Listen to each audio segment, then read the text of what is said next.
An seo cinn tá David, Méabh, Saoirse agus Thomas agus tá de dhéanamh tionscanamh ar an tOllphléasc. De réir an fínáise tá agin 13.8 billiún bliain ó hin tharla an tOllphléasc. Céir é an tOllphléasc. Thug sé háirte 10 go lú de 30 second ar an tOllphléasc go háirithe. Secondrán tar éis an tOllphléasc cruthaigh nódrán, prótón agus electrón. 1 billiún bliain tar éis an tOllphléasc osí na chéad planéid agus réaltar ag forma.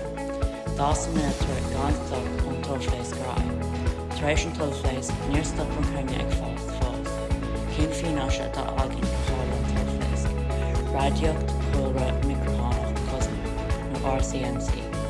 Cloisearmid RCMC mar státeach ar an radio agus feicimid RCMC mar státeach